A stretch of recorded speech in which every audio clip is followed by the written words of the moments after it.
సిద్ధపాటుతో రండి. ప్రభు వల్ల అంటే ప్రభుతో కలిసి భోజనం చేయడం అని మర్చిపోకండి. అలాగే ఆహారం పెట్టేవారు కూడా ప్రభుతో కలిసి ఆహారం పెడుతున్నారు అని తెలుసుకోండి. బైబిల్లో ఎవరు అయోగ్యముగా ఈ ప్రభు బాధ తీసుకున్నాం అతడు శిక్షార్హుడు. మరణము, రోగము, బలహీనం. ముందు దేవుడు బలహీనత ఇస్తాడు, కొన్ని సంవత్సరాలు చూస్తాడు, తర్వాత రోగాన్ని పంపుతాడు, కొన్ని సంవత్సరాలు చూస్తాడు, తర్వాత మరణాన్ని పంపుతాడు. మరణం అంటే పాతాళం, మర్చిపోకండి. మరణాన్ని తొందరగా దేవుడు పంపడు. రెండు మరణాలు ఉన్నాయి. మొదటి మరణం అందరికీ వస్తుంది, రెండవ మరణం పరిశుద్ధులకు రాదు. ఈ రెండో మరణంలో కనపడదంటే ప్రభు బలలో పరిశుద్ధంగా పాల్గొవాలి. అలాగే దేవుని వాక్యం మనకు ఎంతో వివరంగా ఉదయకాలంలో ఎవరో ఫోన్ చేశారు, దూరం అయిపోయిందంటే ఈ వాక్యానికి నేనన్నా నేను ఇంకెక్కడ సంఘాలు పెట్టలేను.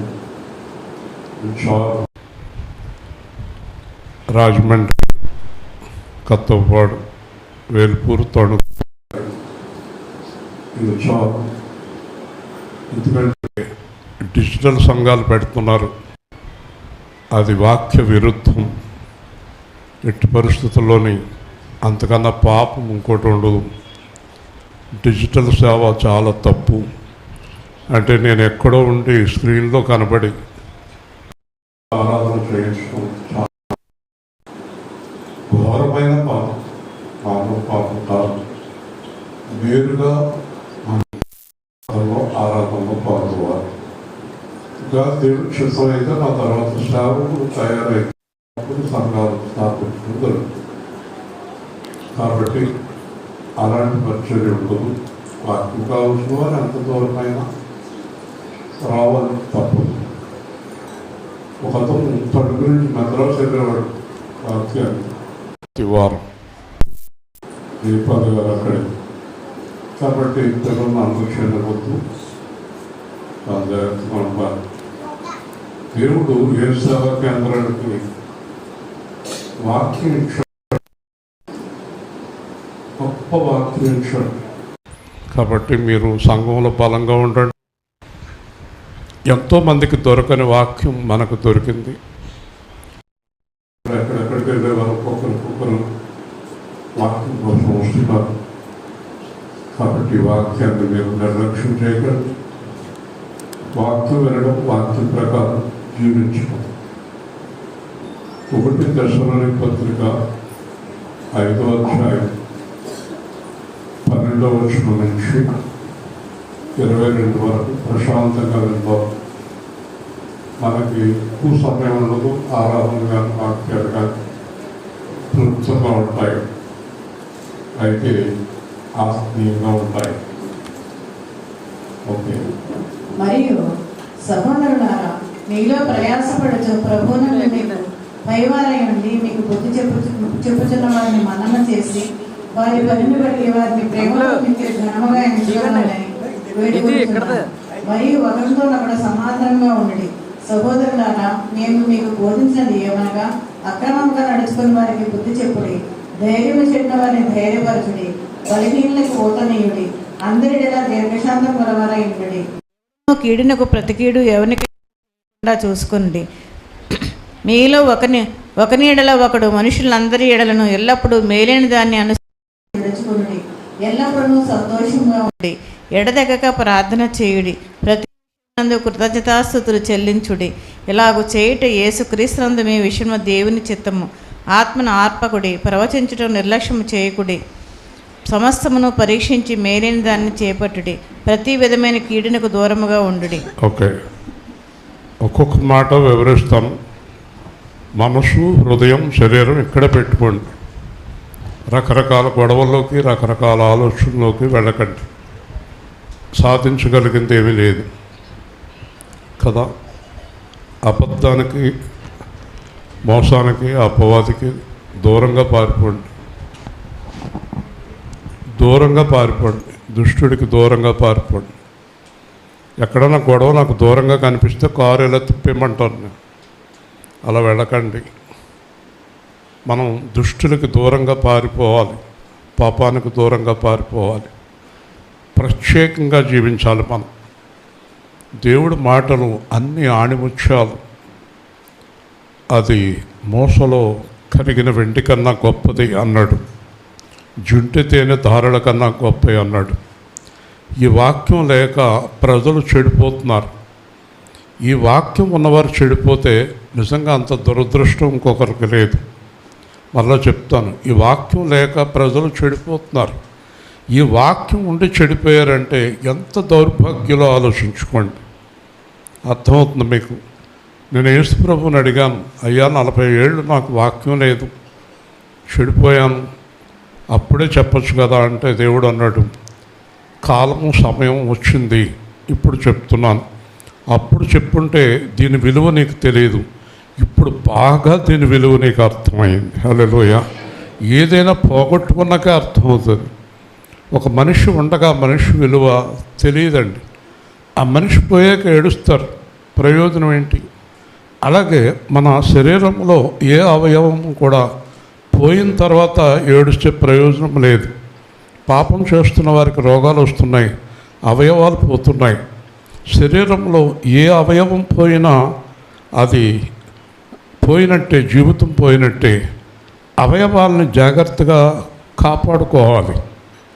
అలాగే మనకిచ్చినది ఏదైనా, ధనం కానీ, భార్య కానీ, పిల్లలు కానీ, కుటుంబం కానీ, సంఘం కానీ, ఇల్లు కానీ, పొలము కానీ చాలా జాగ్రత్తగా కాపాడుకోవాలి. పోగొట్టుకునేవారు ఎక్కువైపోయారు. ఏదో ఆశించి దీన్ని పోగొట్టుకుంటారు. వేల్పూర్లోనే మా చిన్నప్పుడు ఒక సంఘటన జరిగింది. ఆ బ్యాంకు దగ్గర ఒకతను, ఇక్కడ ఉండేది, మా వీధిలో ఉండేది బ్యాంకు, అక్కడ కాదు, ఈ వీధిలో ఉండేది బ్యాంకు. కాబట్టి ఒక కాగితాల కట్ట, అది డబ్బులు కట్ట కింద కనబడింది. ఇతను డబ్బు, బ్యాంకులో తెచ్చిన డబ్బు పక్కన పెట్టి ఆ కట్ట తీసుకుంటాకి వెళ్ళాడు. ఈ సంచి అట్టుపోయాడు.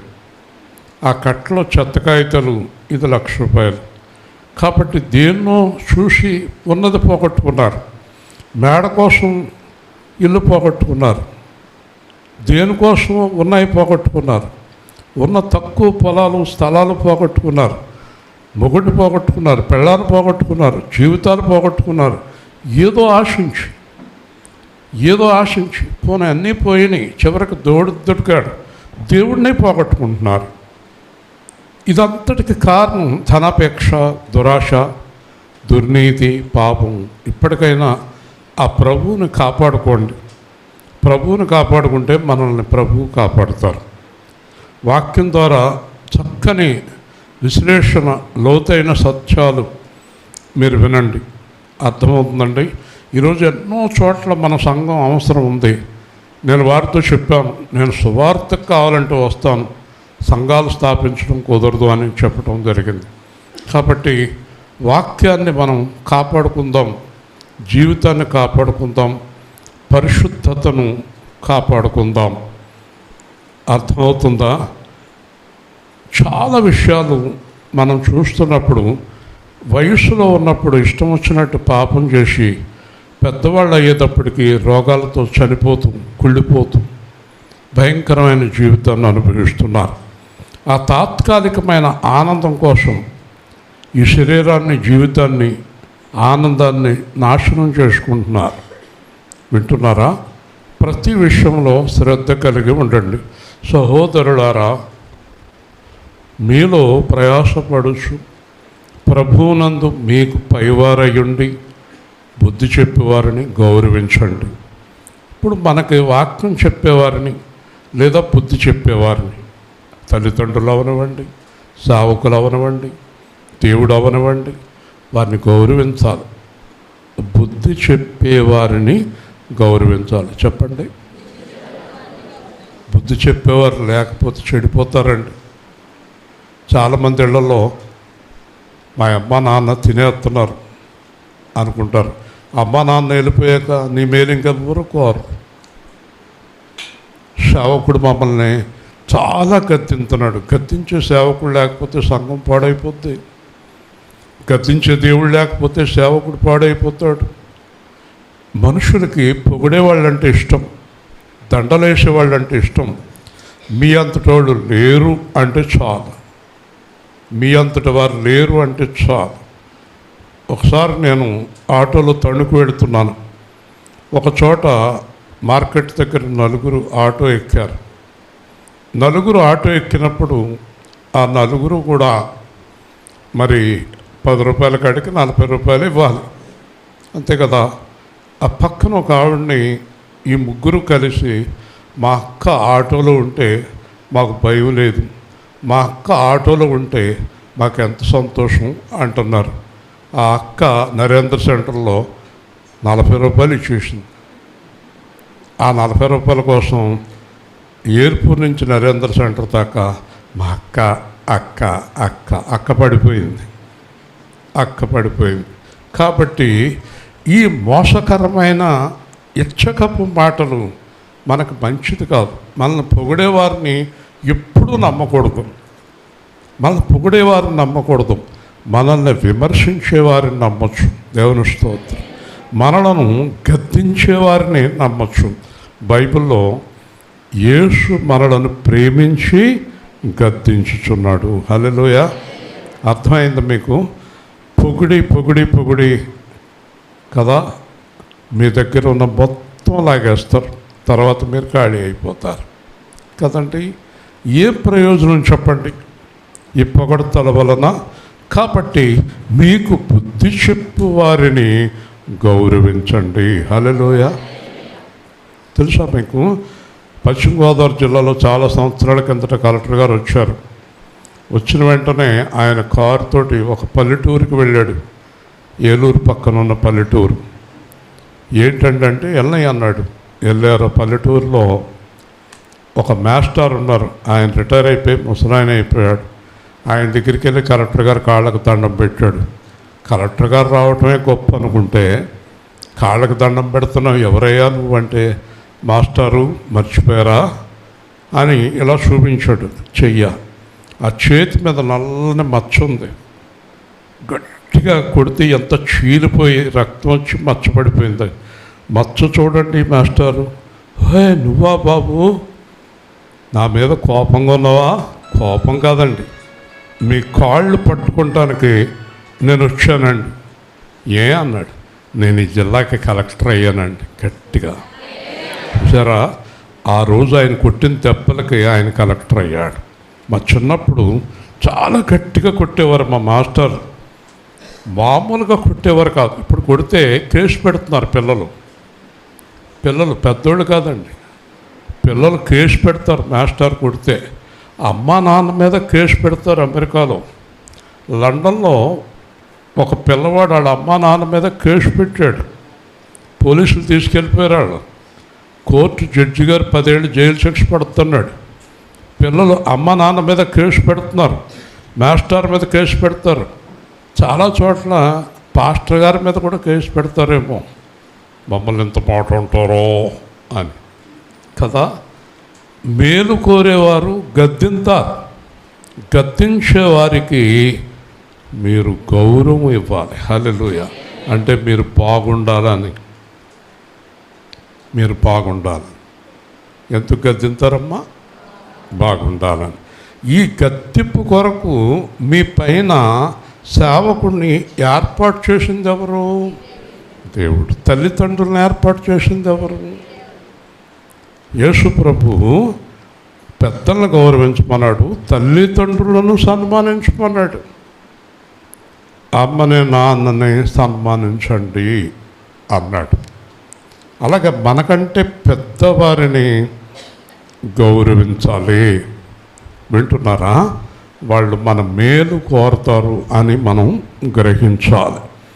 వారి పనిని బట్టి వారిని ప్రేమతో మిక్కిలి ఘనముగా ఎంచవలనని వేడుకొనుచున్నాను. ఒక్కొక్కరికి ఒక్కొక్క పని దేవుడు అప్పగించాడు.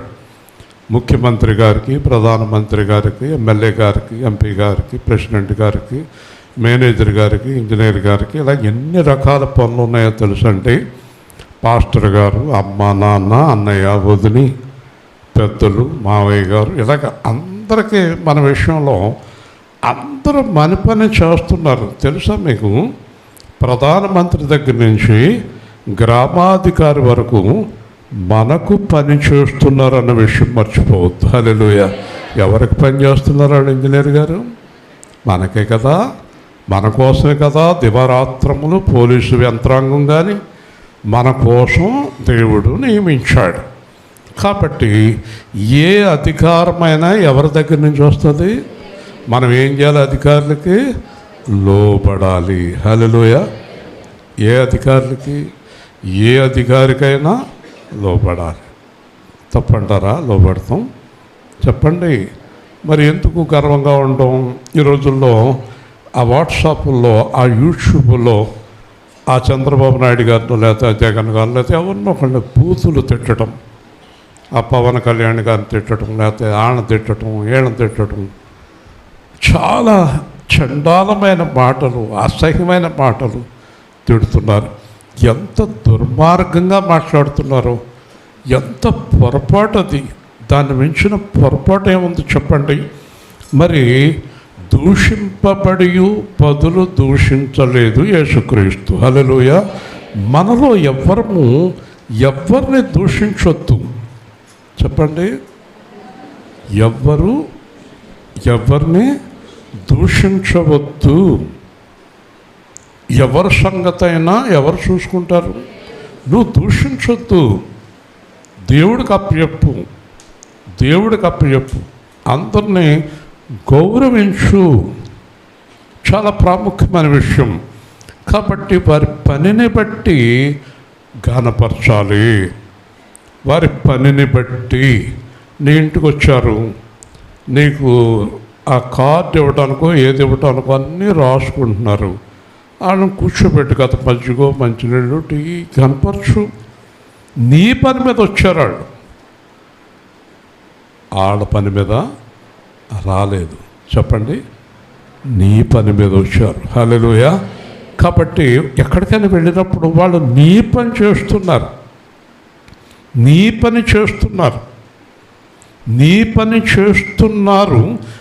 పని చేయటానికి దేవుడు వారికి అధికారం ఇచ్చాడు. వాళ్ళను గౌరవించి నీ పని పూర్తి చేసుకుంటా. హల్లెలూయా. అలాగే మాస్టర్ని, పాస్టర్ గారిని, అందరినీ మనము గౌరవించాలి. ఈ గౌరవించడం వల్ల మనం ఎవరిని గౌరవించినా దేవుణ్ణి గౌరవించినట్టే. హల్లెలూయా. మనం అందరినీ గౌరవించాలి. చిన్నవారి నుంచి పెద్దవారి వరకు దేవుడు చెప్తున్నాడు, గౌరవించాలి. చాలా దూషిస్తున్నారండి.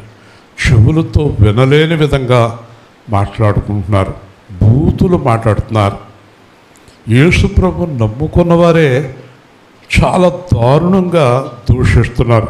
ఈ మధ్యన ఎవరో సేవకుడు చనిపోయాడని అతని గురించి ఎంతమందిని తిడుతున్నారో, ఎంత పొరపాటు ఆలోచన చేయండి. యేసు ప్రభు చనిపోయాడు, పౌలు చనిపోయాడు, పేతురు చనిపోయాడు, గొప్ప వారు హతసాక్షులు అయిపోయారు. కానీ వాళ్ళ కూడా ఉన్నవారు ఎవరిని ఒక్క మాట అనలేదు. దేవుని స్తోత్రం. దూషించే అధికారం మనకు లేదు, దూషించకూడదు. ఇది యేసు ప్రభు మనకు నేర్పింది. కాబట్టి ఒకరితో ఒకరు సమాధానముగా ఉండాలి. చెప్పండి.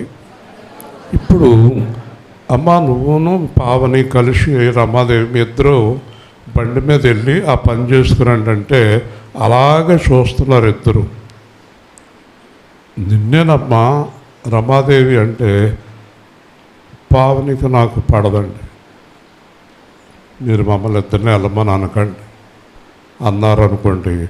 వాళ్ళిద్దరూ క్రైస్తవులండి. మీ ఇద్దరికి పడద్దా? ఎందుకనే ఏమోలే. కాబట్టి మీరు క్రైస్తవులండి, మీరు యేసుప్రభు పిల్లలా? యేసుప్రభు ఏం చెప్తున్నాడు? సాధ్యమైతే చెప్పండి, మరీ అంత ఘోరమైన వాళ్ళు ఉంటారండి సంఘంలో, మీరు మాట్లాడలేనంత ఘోరమైన వాళ్ళు ఉంటే ఈ సంఘంలో నిలబడగలరు, వాళ్ళు పారిపోతారు. కాబట్టి సాధ్యమైతే చెప్పండి, ఏమంటున్నాడు? సమాధానముగా ఉండండి. మీ మగవాళ్ళు ఎవరికైనా గొడవలు ఉన్నాయి అబ్బాయి? సువార్తరాజు, నీకు ఎవరితోటైనా గొడవ ఉందా లేదా? పొడుగురాజు, ఎవరితోటైనా దెబ్బలాడుతున్నావా లేదా? ఇస్సాకు, మొహం అలా పెట్టేవేంటి అలాగా? ఎవరినైనా తిడుతున్నావా? మాట్లాడండి. దేవరత్న గారు, గొడవలు లేవా? నాతోటే ఉందా? కాబట్టి దేవుడు చెప్పే మాట, అందరూ 2 చేతులు ఎత్తి దేవుని స్తోత్రం. మరి 2 చేతులు ఎత్తిన వాళ్ళు అందరూ సమాధానంగా ఉండాలి కదా. దేవుని స్తోత్రం అంటూనే సమాధానం ఉందా కదా? అత్త కోడళ్ళు మాట్లాడుకునే వాళ్ళు ఎంతమంది ఉన్నారు ఇక్కడ? మొగుడు పిల్లలు మాట్లాడుకునే వాళ్ళు ఎంతమంది ఉన్నారు ఇక్కడ? చెప్పండి. ఏమో మీ అమ్మకి నీకు సమాధానం లేదు, అలా చూస్తున్నావా? మీ అమ్మంక కళ్ళెరు చేస్తున్నావు ఏంటి? చెప్పాలి. కాబట్టి సహోదరులారా, మేము మీకు బోధించినది ఏమనగా, ప్రతి మాట శ్రద్ధగా వినండి. మేము మీకు ఏం బోధిస్తున్నామో వినండి. అక్రమముగా నడుచుకొని వారికి బుద్ధి చెప్పండి. చెప్పండి, అందరూ గట్టిగా చెప్పాలి. అక్రమముగా నడుచుకొని వారికి బుద్ధి చెప్పండి. చెప్పాలి. ఇప్పుడు నేను ఒక మాట అడుగుతాను, చెప్పండి. అక్రమముగా నడుచుకునే వారికి ఎవరు బుద్ధి చెప్పాలి? పవిత్ర అక్రమంగా నడుచుకునే వాళ్ళ? క్రమముగా నడుచుకునేవారు. హల్లెలూయా చెప్పండి. క్రమముగా నడుచుకునేవారు అక్రమంగా నడుచుకునే వారికి బుద్ధి చెప్పాలి. అంటే బుద్ధి చెప్పాలంటే ఎలాంటి వాళ్ళు అయి ఉండాలి? అది అంచేత పౌలు బుద్ధి చెప్పటానికి అర్హుడు, యేసు ప్రభు బుద్ధి చెప్పటానికి అర్హుడు. ఒకవేళ మీకు ఇష్టమైతే ఇశ్రాయేలు కూడా అర్హుడు అంటారా కాదంటారా? ఏమోలే, దేవుని స్తోత్రం. బుద్ధి చెప్పటానికి అర్హత ఉండాలి కదండి. ఒక ఆవిడ వాళ్ళ అబ్బాయిని గాంధీ గారి దగ్గరికి తీసుకొచ్చింది. ఏమ్మా అంటే, అబ్బాయి బెల్లం తింటున్నాడండి, సాయంత్రం పాటు బాత్రూమ్ కూడా సరిపోతుందండి నాకు, బెల్లం తింటే ఏమవుద్ది? ఇంకా అంతే చెప్పాలండి. కొత్తగా ఇక్కడ ఎక్కువ మంది బెల్లం తినేవాళ్ళు ఉండి ఇంకో 4 బాత్రూమ్లు కట్టాలి మనం. కాబట్టి ఇలా జరుగుతుందండి. గాంధీ గారు, మీరు ఏదో విధంగా మా అబ్బాయి చేత బెల్లం మానిపించాలి అని అడిగిందట. అడిగితే ఇలా చూడమ్మా, ఎవరు వస్తాడు అంక చూస్తారు మీరు. కాబట్టి 1 వారం రోజుల తర్వాత తీసుకురమ్మా అన్నారంట. 1 వారం తర్వాత తీసుకొచ్చిందంట. ఒరే అబ్బాయి ఇలారా వచ్చు, బెల్లం తినకమ్మా అన్నాడంట. అలాగేనండి తిన్నా అన్నాడంట. వాళ్ళ అమ్మ కోపం వచ్చిందంట. మీరేదో పెద్ద స్టోరీ చెప్పి నీతులు చెప్పి మా అబ్బాయి చేత బెల్లం మానిపిస్తారు అనుకుంటే, బెల్లం తినకమ్మా మేము చెప్పలేమేంటి అందంట. గాంధీ గారు అన్నారంట, అమ్మ నాకు ఏరుశనక్కాయ, పచ్చి ఏరుశనక్కాయలు బెల్లం కలిపి తింటాను నేను ప్రతిరోజు. పొద్దున నా టిఫిన్ అదే, మేకపాలు, పచ్చి ఏరుశనక్కాయలు, బెల్లం నా ఆహారం.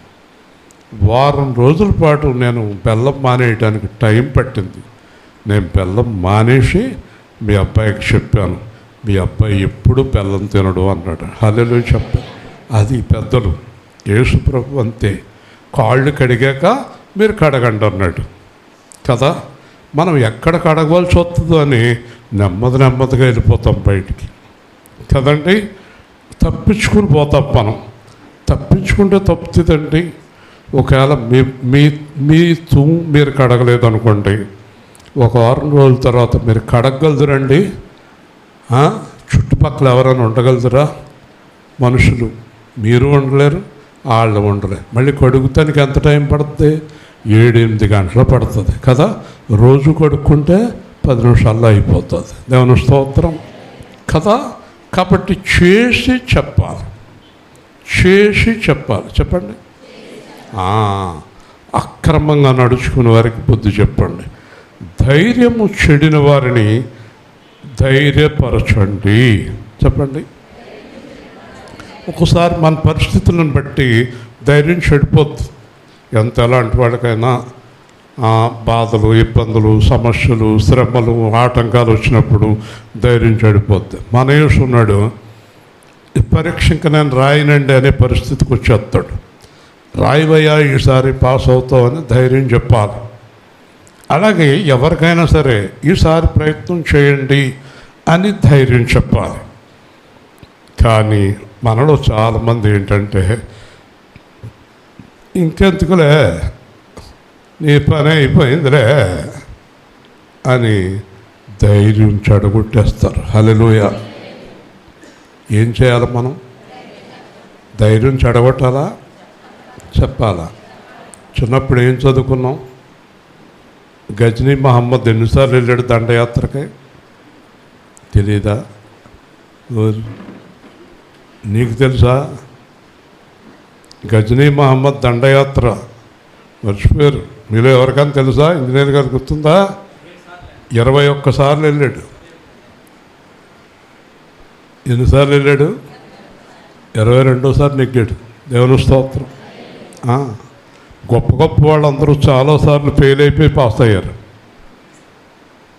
చాలాసార్లు ఫెయిల్ అయిపోయి పాస్ అయ్యారు. సైంటిస్టులు గొప్ప గొప్ప వారు 10వ తరగతి 4-5 సార్లు ఫెయిల్ అయిపోయారు. చాలా గొప్పవాళ్ళు. అంచేత ఎవరు ఏ స్థాయికి వెళ్తారో మనకి తెలియదు. కాబట్టి మనం ప్రతి ఒక్కళ్ళకి ఏం చెప్పాలి? చెప్పాలి. మీరు ధైర్యం చెప్తారా, కిందకి లాగేస్తారా? అబ్బా, అందరూ ధైర్యం చెప్పేవాళ్ళేనా? మాట్లాడరండి. ధైర్యం చెడిన వారికి ధైర్యము చెప్పండి. నా దగ్గరికి వచ్చి చాలామంది, మూర్తి గారు మీకు విషయం తెలుసా, మీకు ఇప్పుడు 36 సంవత్సరాలు కదా, బలంగా ఉన్నారు. ఇప్పుడు మీకు కష్టాలు వచ్చినాయి. 56లో వచ్చుంటే మీరు భయపడాలి. ఇప్పుడు మీకు వయసు ఉంది, ఆరోగ్యం ఉంది, ధైర్యం ఉంది, చదువు ఉంది. లెగండి అని చెప్పారు చాలామంది. హల్లెలూయా. ధైర్యం చెప్పాలి, ధైర్యం చెప్పాలి. చెప్పండి. యేసు ప్రభు మనకేం చెప్తాడు? భయపడకండి. హల్లెలూయా. ఏం చెప్తాడండి? భయపడకండి. ఎన్నిసార్లు? 1000 సార్లు. భయపడకండి. రెండో విషయం. మూడోది, బలహీనులతో ఓతమియండి. బలహీనులు ఎవరు? హాయ్ బాబాయ్, నా వల్ల కాదమ్మా, నేను చేయలేనమ్మా. చేయగలవమ్మా? నా వల్ల కాదండి. పౌలు ఒకసారి దేవుడిని అడిగాడు, నాకు చాలా బలహీనత ప్రభువా, ఒక్కసారి నా బలహీనత తీసే నాయన అన్నాడు. దేవుడు ఏమన్నాడు?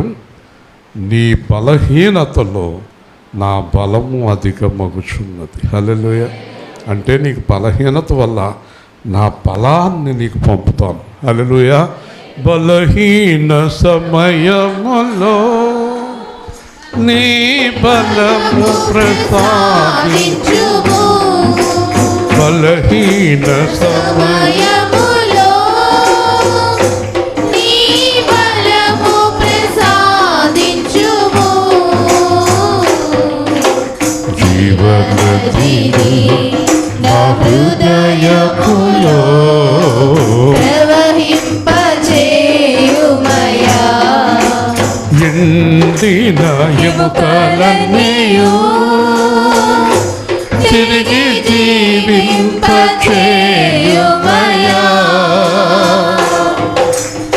ఎండిన ఎముకలన్నీయు తిరిగి జీవింపచేయుమయా.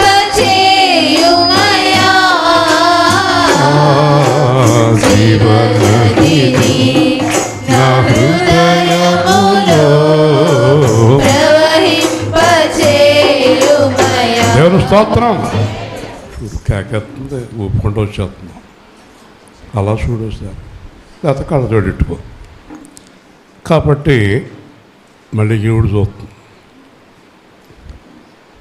ఏదైనా ఒక మాట మాట్లాడితే అందరికీ గొడవ. కాబట్టి బలహీన సమయంలో ఓతమివ్వండి. బుడ్డోడు మెట్లు ఎక్కుతూ ఉంటాడు. మన మహిమ ఏం చేద్దంటే, రమ్మా బుడ్డోడా మెట్లు ఎక్కొద్దని వెనక్కి తీసుకెళ్ళిపోతుంది. మరి బలహీనం ఊతమియ్యాలంటే ఆ కాలు కింద చెయ్యి పెట్టాలి.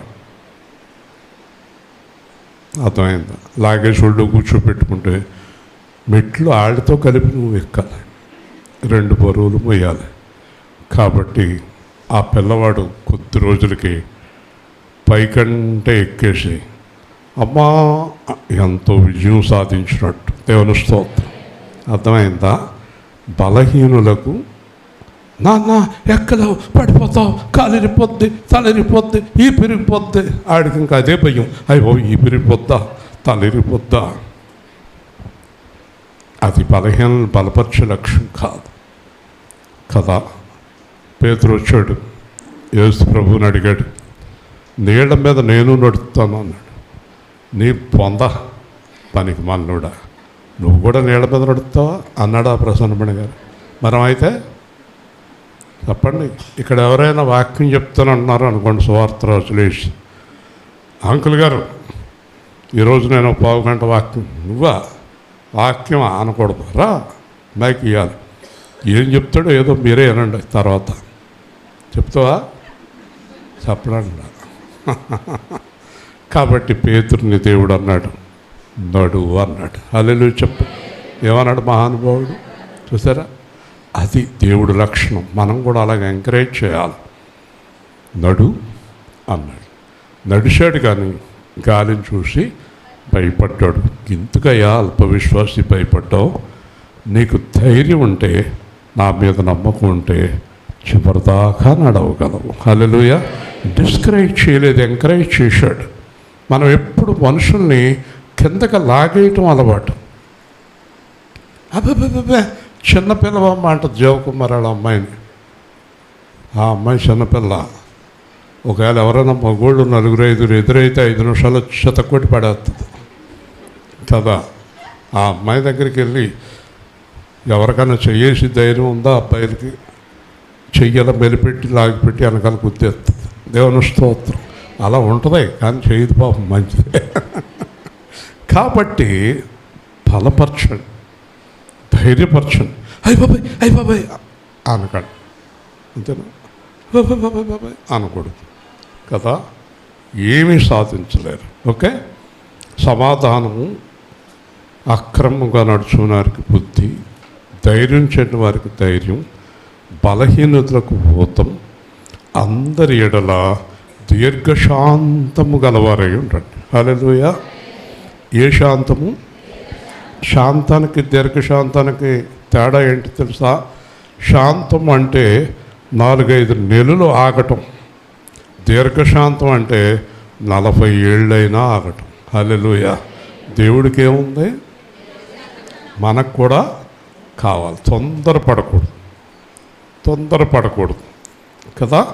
ఏ విషయంలోనూ కూడా తొందరపడకూడదు, కంగారు పడకూడదు, దీర్ఘశాంతం ఉండాలి. మళ్ళీ రాశాడు పరీక్ష, మళ్ళీ పోయింది. ఎరా అయిపోయిందా అనకూడదు, మళ్ళీ ట్రై చేయాలి.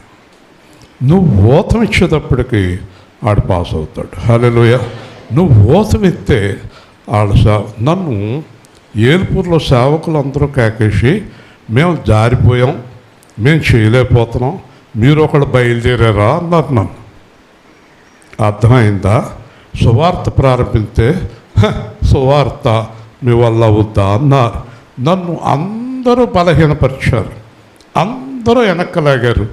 నేను ప్రార్థన చేస్తే యేసు ప్రభు అన్నాడు, నేనున్నాను, నడువు అన్నాడు. హల్లెలూయా. కాబట్టి చాలామంది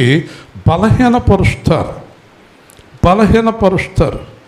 ఒకరోజు నాకు మొత్తం కంపెనీ అంతా అప్పచెప్పేశాక మా బాబు వచ్చాడు, కీర్తన వింటున్నావా? ఏదో పనిలో ఉంటావు నువ్వు ఎప్పుడు. మా బావ వచ్చి అన్నాడు, మూర్తి ఇంత కంపెనీని నువ్వు చేయగలవా అన్నాడు. అనుకుంటున్నాను చేయలేవు అన్నాడు. ఏం చెయ్యగలను అనుకుంటున్నాను అన్నాను. సరే నీ ఇష్టం అన్నాడు. చెయ్యలేనని చెప్పేయి అన్నాడు. చెప్పను, చెయ్యలేకపోతే వెళ్ళిపోతాను, చెయ్యలేనని చెప్పను. భారతదేశంలోనే వర్క్ ఎక్సలెన్స్ అవార్డు 1996 ఆగస్టు 20 ఢిల్లీలో నాకు అవార్డు ఇచ్చారు. హల్లెలూయా. ఎక్సలెన్స్ ఆఫ్ వర్క్ మినిస్టర్ ద్వారా నాకు అవార్డు వచ్చింది. రాజీవ్ గాంధీ అవార్డు ఇచ్చారు. అంటే భారతదేశంలోనే రాళ్ళు కొట్టే పనివారు ఇన్ని వేల మందిని ఇంత స్కిల్డ్గా పని చేయించిన వ్యక్తి ఎండి రామమూర్తి అని ఇంత అవార్డు ఇచ్చారు. దేవుని స్తోత్రం. కాబట్టి ధైర్యం అనేది సంఘం నడపలేవు, సువార్త చేయలేవు అన్నారు. ఈరోజు నేను బలిపీఠం మీద నుంచి ప్రకటిస్తున్నాను, చాలా ప్రాంతాల్లో యేసు సేవా కేంద్రం లాంటి సంఘం లేదు. దేవుని స్తోత్రం. అది మీ సహకారం వల్ల కూడా. కాబట్టి చెయ్యలేనిది లేదు. ధైర్యం ఇవ్వాలి, బలం ఇవ్వాలి, ఉత్సాహం ఇవ్వాలి. ఇంజనీర్ గారితో అన్నా, ఎలాగంటే అన్నాడు, పిల్లలతో ఆడతావు, ఇదే మందిరంలో నీ మనవలతో వచ్చి కూర్చుంటావు. దేవుని స్తోత్రం. ఊతమివ్వాలి, బలపరచాలి, బలంగా కాపాడాలి. లాగేయకూడదు, కిందకి లాగేయకూడదు. అర్థమవుతుందా? ఇది దేవుడు మనతో చెప్తున్న విషయం. దీర్ఘశాంతము, కంగారు పడకూడదు, కంగారు పడకూడదు. చెయ్యి అనాలి, పోయింది పోనీ అనాలి. కొంతమంది గుజరాత్లో వ్యాపారస్తులు పిల్లలకి 10 లక్షలు 20 లక్షలు ఇచ్చేస్తారు. ఈ 10 లక్షలు పట్టుకెళ్ళి చెయ్యి ఏదో ఒకటి అంటారు. వాళ్ళ 10 లక్షలు పట్టుకెళ్ళి మొత్తం పోగొట్టేస్తారు. మళ్ళీ 10 లక్షలు ఇస్తారు, మళ్ళీ పోగొట్టేస్తారు, మళ్ళీ 10 లక్షలు ఇస్తారు. తర్వాత కొన్నాళ్ళకి వాళ్ళ నాన్న కంటే ఎక్కువ కోట్లు సంపాదించేస్తాడు అతను. హల్లెలూయా. పోగొట్టు అంటారు. అర్థమైంది మీకు? ఇంట్లోకి వచ్చి ఎక్కడికి వెళ్ళకంటే దద్దమ్మలాగా ఇంట్లోనే కూర్చుని ఉంటాడు. ఇప్పుడు వెళ్ళనే అమెరికా, లండన్, ఏ దేశం కావాలంటే దేశాలని ఎంకరేజ్ చేయి. ఒక మంచి పనికి ఊతమయ్యి. దేవుని స్తోత్రం. మంచి పనికి, చెడ్డ పని కాదు, ఊతమయ్యి కదా. దానికి శాంతం కావాలి. తీరా జాయిన్ చేసావు, ఫెయిల్ అయిపోయాడు, లెట్ ఇట్ బి. నేను అన్నాను మా అమ్మాయితోటి, నాన్నగారు షాలేం లేచి నిలబడమ్మా, షాలేం 545 మార్కులు వచ్చినాయి మీ అందరి ప్రార్థన వల్ల. దేవుని స్తోత్రం. మంచిది. అయితే వాళ్ళ అమ్మంది 570 కానీ 80 కానీ వచ్చుంటే బాగుండేది. నేను అన్నాను, ఏం 600 వచ్చుంటే ఇంకా బాగుండేది కదండి, అవునా కదా? కానీ నా ఉద్దేశం ఏంటంటే, నీకు దేవుడు చాలా మంచి మార్కులు ఇచ్చాడు. హల్లెలూయా. కూర్చో. కాబట్టి మనము ఎంకరేజ్ చేయాలి, ధైర్యపరచాలి, శాంతము కలిగి ఉండాలి. తర్వాత కొంతకాలానికి పికప్ అవుతారు, ఇంకా మంచి మార్కులు తెచ్చుకుంటారు. పర్వాలేదు, వచ్చే సంవత్సరం వస్తాయి. కాబట్టి ప్రతి విషయంలోని మనకి శాంతం ఉండాలి. పిల్లల్ని తినేసి పోయిందా నాకు తెలుసు అనకూడదు. అలాగే ప్రతిదీ దగ్గరుండి నేర్పాలి, వాళ్ళకి నేర్పాలి. పోగొట్టేస్తారు. ఒకవేళ కూర వండుతుంది, కూర అంతా మాడిపోయింది, ఈ దరిద్ర ముఖం దాని కూర మాడిచేసు, నీ బతుక్కి కూర రాదంటే దానికి అసలు మొత్తానికి వంటగదిలోకి వెళ్ళి కూర ఉండదు. మార్చినాయి గిన్నెలు, 4-5 గిన్నెలు పోగొట్టేని, కూరగాయలు పోనాయి. దీని పేరు దీర్ఘశాంతం. హల్లెలూయా. మొదట నేను వాక్యాలు చెప్పేటప్పుడు చాలామంది కింద కూర్చుని నవ్వుకునేవారు. ఈయన ఒకడు బయలుదేరాడు ఏంటంటూ చెప్తున్నాడని. నాకు అర్థమైపోయేది వీళ్ళ నవ్వుతుంది, నేను చెప్పలేకపోతున్నానని. కానీ కొన్నాళ్ళకే వాక్యంలో గొప్పగా తయారు చేశాడు. హల్లెలూయా.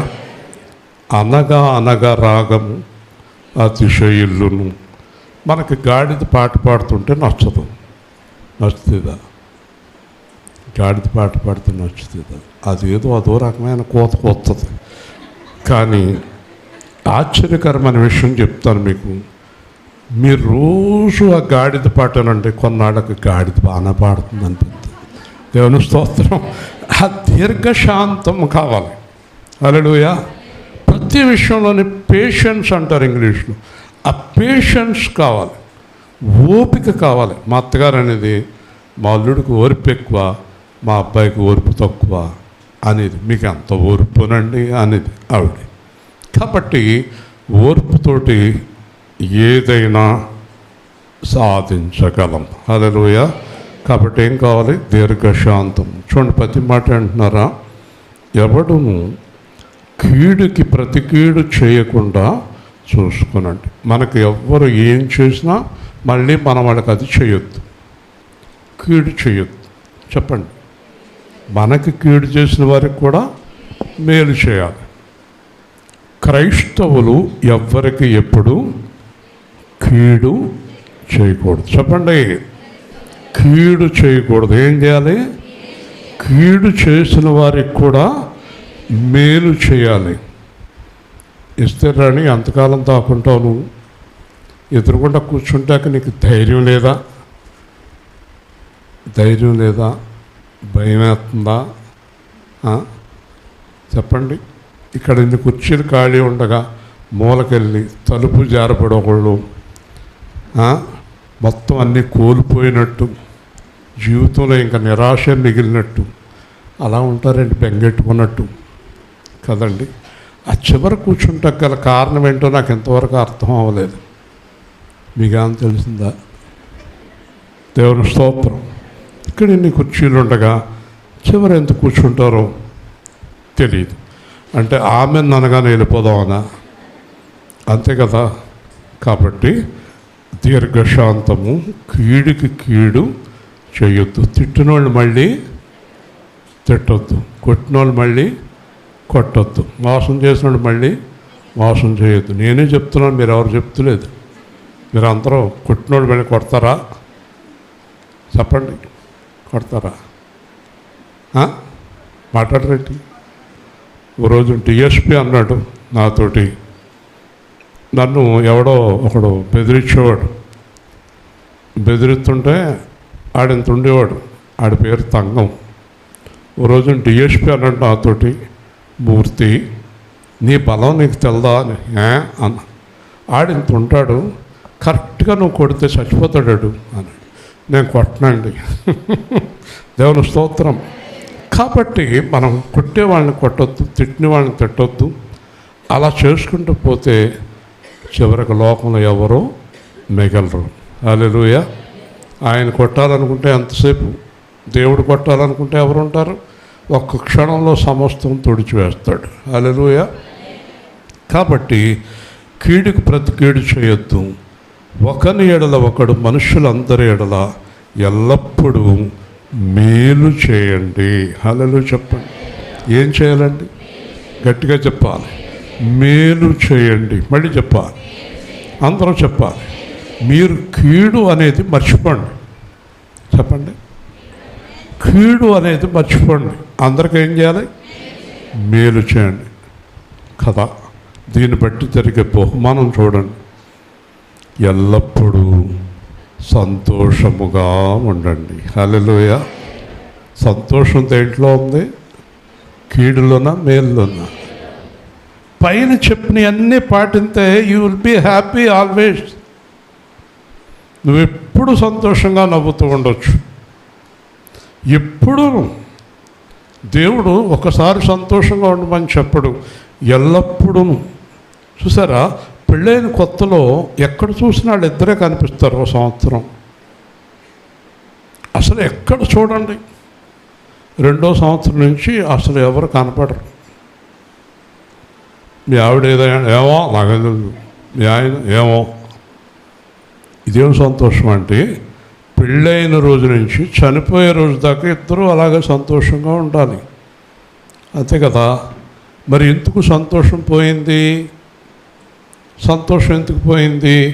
ఒకరి ఎడల ఒకరు కీడు చేసుకుంటున్నారు, ఒకళ్ళనొకళ్ళు విమర్శించుకుంటున్నారు, ఒకళ్ళనొకళ్ళు ద్వేషించుకుంటున్నారు, ఒకళ్ళనొకళ్ళు కలహాలు కలిగి ఉన్నారు. సంతోషం కొంతకాలానికి ఆవిరైపోయింది. హల్లెలూయా. ఎప్పుడూ సంతోషంగా,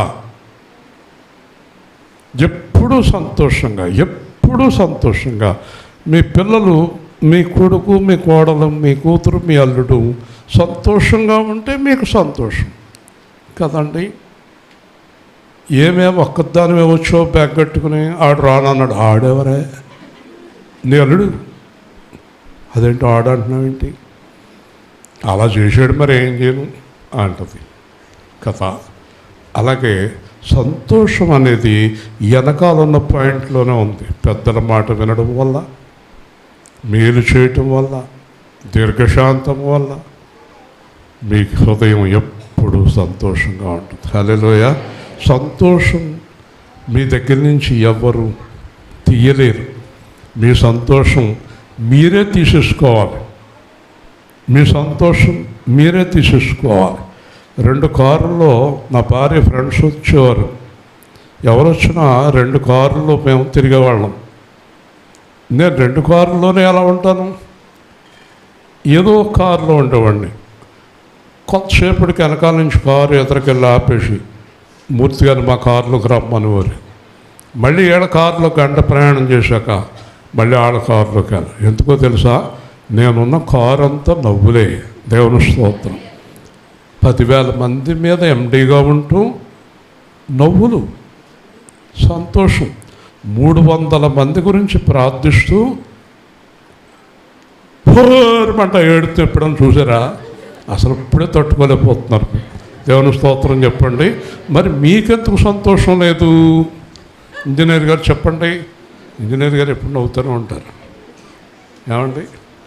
ఆవిడే చెప్పాలి. ఏమి ఇంటికాడ నవ్వుతారా? ఎప్పుడు అదేదో కొంచెం. దేవుని స్తోత్రం. సంతోషం సగం బలం. ఏంటది? ఒక పేషెంట్ డాక్టర్ గారి దగ్గరికి వెళ్ళాడు. మా రాజేష్ చెప్పాడు.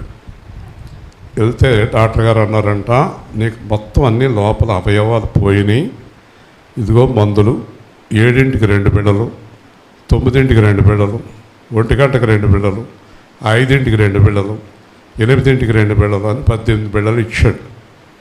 ఇది వేసుకుంటే 2 నెలలు బతుకుతావు అన్నారట. బయటకు వచ్చాడంట. వచ్చి ఆలోచించాడంట. ఇది వేసుకుంటే 2 నెలలు, లేకపోతే చచ్చిపోతాను. ఇన్ని బిళ్ళలు వేసుకునే కంటే చచ్చిపోతే మంచిదనుకుని లోపలికి వెళ్ళి ప్రార్థన చేసుకుని ప్రభువా నీ చిత్తం అన్నాడంట. 20 ఏళ్ళు బతికాడు. గట్టిగా దేవుని స్తోత్రం. లోపల ధైర్యంతో అవయవాలన్నీ లైన్లో పడిపోయినాయి కదా. పూర్వం ఏం చేసేవారు తెలుసా పిల్ల నీకు? ఎక్కిళ్ళు వచ్చినప్పుడు తెలీదా? దయ్యమై వాళ్ళు దొరికారు నాకు. ఎవరికన్నా వెక్కిళ్ళు వస్తే ఏం చేసేవారు? నాకే అంటే చిన్నప్పుడు మాకు అలవాటు అన్నమాట అనేవాడు కదా. రే చూడు అక్కడ ఎవరు నుంచున్నారు, దెయ్యం నాకుంది, దెయ్యమా అని ఎక్కిడిపోయి భయపెట్టేవారు. భయపెడితే ఏమయ్యేది? అదేంటి? అది టెక్నిక్. దేవుని స్తోత్రం. భయపడితే ఎక్కిడిపోయేది. అలాగే సంతోషంతో నీ రోగాలన్నీ పారిపోతాయి. హల్లెలూయా.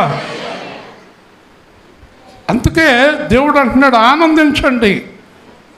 పౌలు అంటాడు కలిమియందు లేమియందు ఆరోగ్యమందు ఆరోగ్యం లేకపోయినా కూడా నేను ప్రభువునందు ఆనందిస్తాను. హల్లెలూయా. Happiness is strength. సంతోషం చాలా బలం. ఏడ్చి వాళ్ళని కూడా మనం ఏం చేయాలి? ఇప్పుడు అర్థమైంది. తిరిగాడు ఏది చెప్పింది ఆవిడ అలాగా. ఏడ్చి వాళ్ళని కూడా ఏం చేయాలి? నవ్వించాలి. చెప్పండి. ఏడ్చేవాడిని కూడా నవ్వించాలి. సంతోషంతో ఏడిపోతే బలం వచ్చేస్తుంది, ధైర్యం వచ్చేస్తుంది. కాబట్టి ప్రభువునందు ఏమన్నాడు? ఆనందించుడి. మరలా చెప్పుచున్నాను, ఆనందించుడి. ఆనందించాలంటే ఒక్క నిర్ణయంలో ఉండాలి. బిర్లా అంటే ప్రపంచంలో ధనవంతుడైన, ఎప్పుడు హ్యాపీగా ఉండేవాడు. ఇప్పుడు ఆనంద్ మహీంద్రా అని ఉంది, ఆయన పేరుకు తగ్గట్టుగా ఉంటాడు. ఆయన చాలా మిలీనియర్, ఆయన ఆనంద్ మహీంద్ర. ఆయన ఎప్పుడు హ్యాపీగా ఉంటాడు. వీళ్ళందరినీ, పెద్ద వాళ్ళందరినీ మీరు సంతోషంగా ఉండటానికి కారణం ఏంటి అని అడిగారు వాళ్ళు కదా. వాళ్ళు ఏం చెప్పారు తెలుసా? మనం ఏం తేలేదు, మనమేమి, ఇదంతా దేవుడు అభివృద్ధి చేశాడు. దేవుని స్తోత్రం. అర్థమైందా? నాది అంటూ ఏది నీది, సత్యం ఇది ఎరుగలేదు. హల్లెలూయా. ఇది నాది అనుకున్న వెంటనే బాధ మొదలవుతుంది, ఇది ఆయనది అనుకున్న వెంటనే బాధపోతుంది. హల్లెలూయా. చూసారా? సంతోషంగా ఉండండి. సెకండ్ థింగ్, ఎడతెగక ప్రార్థన చేయండి. హల్లెలూయా. ఏం చేయాలండి? ఎప్పుడు ప్రార్థన చేస్తూ సంతోషంగా ఉండండి కదండి. మనం చాలా సమస్యలు మనం క్లియర్ చేసుకోలేము. మనం క్లియర్ చేసుకోగలిగిన సమస్యలు 10 ఉంటాయి, 90 మనం క్లియర్ చేయలేమై, మన వల్ల అవ్వదు. అవన్నీ దేవుడికి అప్పచెప్పేసి హ్యాపీగా ఉండండి. హల్లెలూయా. ఎలాగైనా మా ఆయన్ని మార్చాలి, ఎలాగైనా మా ఆవిడని మార్చాలి, ఎలాగైనా మా పిల్లలు మార్చాలి, ఎలాగైనా మా అత్తగారిని మార్చాలి, ఎలాగైనా వాళ్ళని ఇలా చేయాలి, ఎలాగైనా వీళ్ళని అలా చేయాలి. నువ్వు ఎలాగూ చేయలేవు. నీ జుట్టంతా పళ్ళన్నీ ఊడిపోయి ముసల్దారం అయిపోయిన కళ్ళు కనబడిపోయేటప్పుడు కూడా వాళ్ళ మారరు, నువ్వేం చేయలేవు. కనుక వాళ్ళ భారం దేవుడి మీద వేసి నువ్వు ఈ అంటా జీవించు. దేవుని స్తోత్రం. హల్లెలూయా. ఏం చేయాలి? నవ్వాలి. మనం మార్చగలమండి. ఇంజనీర్ గారు మార్చగలమా? మార్చలేదు. మన సువార్తకి వెళ్ళామండి. రెడ్డివారి చెరువు యోసేపు గారు వచ్చారా? రాడు ఆయన, ఎక్కడికో వెళ్ళిపోయాడు. అక్కడ వస్తానంది, అక్కడ రాలేదు, ఇక్కడికే రాలేదు. ఏదో టాకాల గొడవలు ఉండుంటాడు. కాబట్టి ఆ రెడ్డివారి చెరువులో ఒక అమ్మాయి ఉందండి. ఎలాగైనా అమ్మాయిని ఆ పక్కకు చూడకుండా చేద్దాం లేదా నవ్విద్దాం అని ఒక అరగంట ప్రయత్నం చేశాను. దేవుడు అన్నాడు, నీకు ఎందుకయ్యా ఆవిడ కూడా వదిలి మొన్న ఎదురుకుండా కూర్చుందా ప్రభువా? కూర్చున్నా ఆవిడ అంతే.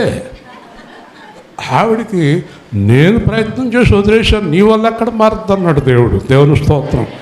కొంతమంది చెప్పండి ఎంత చెప్పినా మారు. ఏం చేయాలి? దేవుడికి వదిలేయాలి. దేవుడికి వదిలేసి మనం ఏం చేయాలి? ఇహి అన్నవ్వాలి. దేవుని స్తోత్రం చెప్పండి. అర్థమైంది మీకు? మీరు హ్యాపీగా ఉండండి, మీరు సంతోషంగా ఉండండి దేవుళ్ళలో. తర్వాత చూడండి, ప్రతి విషయమునందు కృతజ్ఞతాస్తుతులు చెల్లించండి. చెప్పండి. ఏ విషయంలో? ఉదయం లేచిన దగ్గర నుంచి రాత్రి పడుకునే వరకు చిన్న చిన్న విషయాలకు కూడా. రాత్రి నాకు సువార్త ఇంటికి వెళ్ళాక దాహం అవుతుంది, పక్కనే బాటిల్ ఉంది, ఇలా తీసి నోట్లో పోసుకున్నాం, చల్లగా ఉంది. Cooling water. దేవుని స్తోత్రం కదా. ప్రతి విషయంలో. ఎందుకంటే పడుకున్న తర్వాత మరణం అంట మనకి, నిద్రపోయాక మరణించిన వారితో సమానం. ఉదయం లేచిన వెంటనే కృతజ్ఞతలు చెల్లించాలి ఆయనకి. హల్లెలూయా. ఎందుకంటే నిద్రలోనే చనిపోయేవారు కోట్ల కొలదిగా ఉన్నారు, మళ్ళీ పొద్దున్న లేవరు. కాబట్టి ప్రతి విషయంలో నీకు ఇచ్చిన రూపము, స్వరము, ధనము, భార్య, పిల్లలు, ఆహారము, ఆరోగ్యము, ఇలాగ రోజు పొద్దున్న నుంచి సాయంత్రం దాకా కృతజ్ఞతలు తండ్రి, కృతజ్ఞతలు ప్రభువా, కృతజ్ఞతలు దేవా అంటే మన ఆయుష్కాలం పెరుగుతుంది. హల్లెలూయా. నన్ను బ్రతికించినందుకు కృతజ్ఞతలు, నన్ను నిలబెట్టినందుకు కృతజ్ఞతలు, నన్ను సమాధానంతో ఉంచినందుకు కృతజ్ఞతలు. ఇలాగు చేయుట యేసుక్రీస్తునందు మీ విషయంలో దేవుని చిత్తము. హల్లెలూయా. ఎవరి చిత్తం అండి? దేవుని చిత్తం ఏంటి అని అడుగుతారు, మళ్ళీ ఏడుస్తూ ఉంటారు. దేవుని చిత్తం ఏంటి అంటారు, పట ఏడుస్తారు. దేవుని చిత్తం నవ్వుతామా అంటే నవ్వుతాం. దేవుని చిత్తం అంటే ఎక్కడుందండి అంటది. ఎక్కడుందంటే నీ నెత్తి మీద ఉందని చెప్పాలి కదా. నవ్వు అనేది దేవుని చిత్తం, సంతోషంగా ఉండటం అనేది దేవుని చిత్తం, అందరికీ మేలు చేయటం దేవుని చిత్తం, శాంతంగా ఉండటం దేవుని చిత్తం, ప్రార్థన చేయటం దేవుని చిత్తం. ఇవన్నీ మానేసేసి ఇష్టం వచ్చినట్టు జీవించి ప్రభువా నన్ను క్షమించవా అంటే ఏం ప్రయోజనము కదా. ముగింపులకు వస్తున్నాము. ఆత్మను ఆర్పకండి. చెప్పండి, దీనికి ఎవరైనా విశ్లేషణ చెప్పగలరా? ఆత్మను ఆర్పటం అంటే ఏంటో తెలుసా మీకు? ఆత్మ అంటే నరుని ఆత్మ యెహోవా పెట్టిన దీపము. చెప్పండి, నరుని ఆత్మ యెహోవా పెట్టిన దీపము. ఆత్మ ఎక్కడుందమ్మా ప్రసన్నమణి గారు? ఆత్మ ఎక్కడుంది? ఇక్కడ. ఎక్కడ? ఇక్కడ ఉందా? ఎంతకాలం నుంచి చర్చికి వెళ్తున్నాం, ఆత్మ ఎక్కడుందో తెలదమ్మా. అసలు ఆత్మ లేదంటే కంగారు వచ్చేది నాకు. ఆత్మ ఇక్కడ ఉంటుంది, హృదయంలో ఉంటుంది ఆత్మ కదా. ఆత్మ ఏం చేస్తుందంటే సెంటర్ పాయింట్లో ఉంటుంది.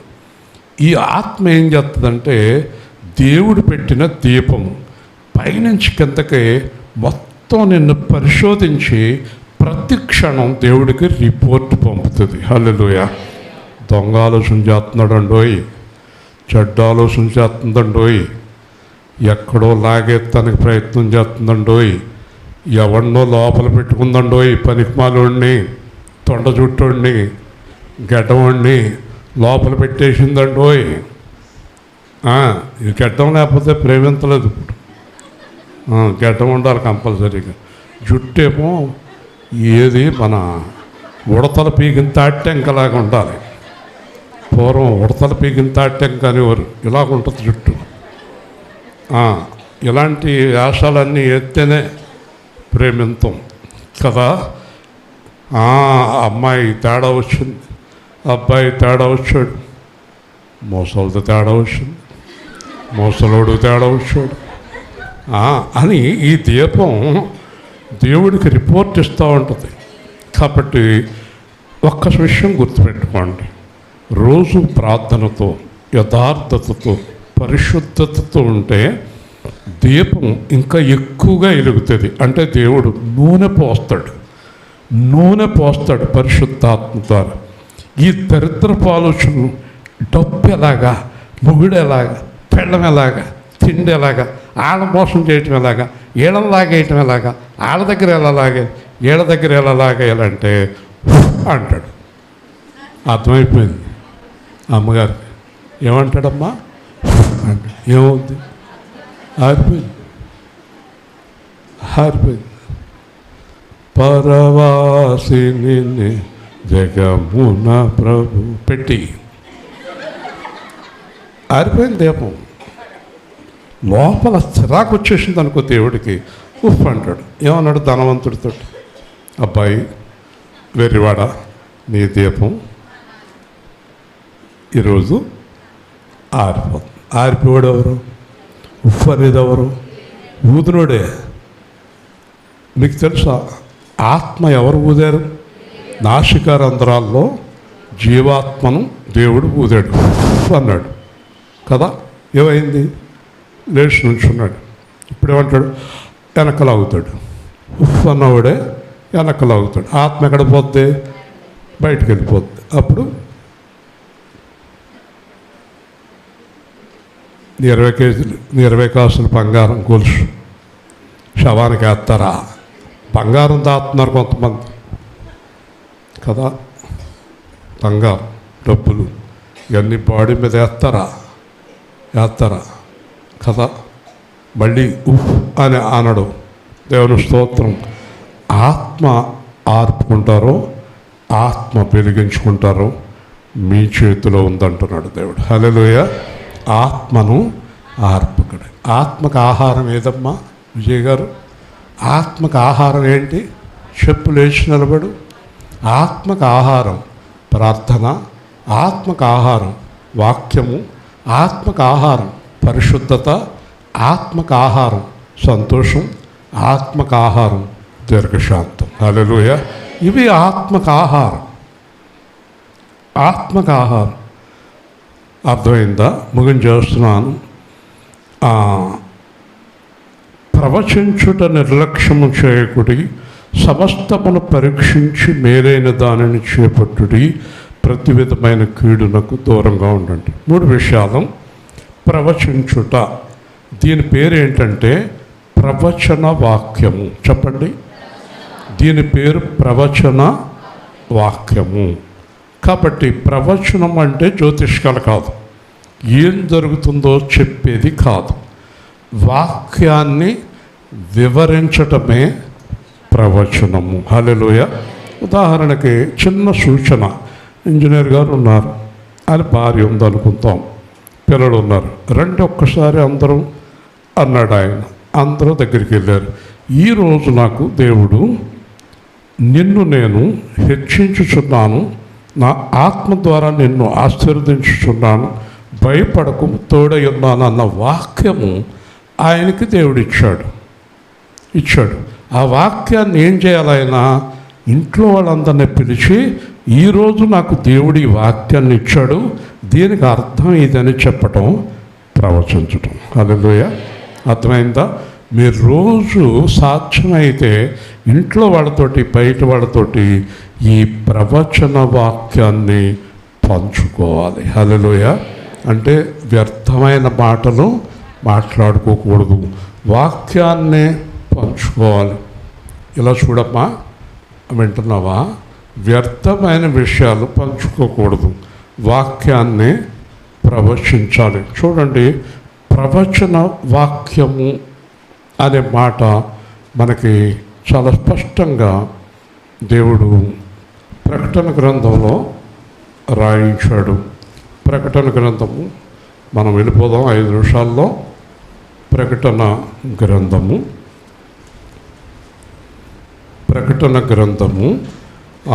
22వ అధ్యాయం 18వ వచనము.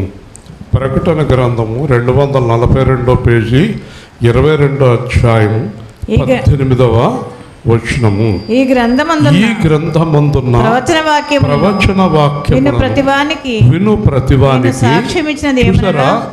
అర్థమైందా? బైబుల్ అంతా ప్రవచన వాక్యము. చెప్పండి. బైబిల్లో ఉన్న ప్రతి మాట ప్రవచన వాక్యం. పరిశుద్ధాత్మ ద్వారా వారు పలికినప్పుడు పక్క నుండి ఎవరొకరు రాసేవారు.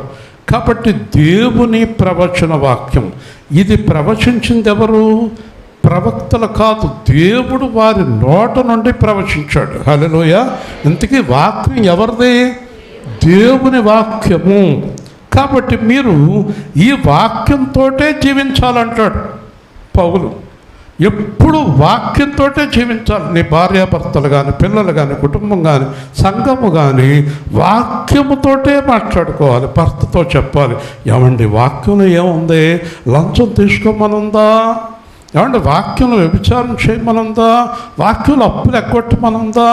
వాక్యంలో మోసం చేయమనుందా?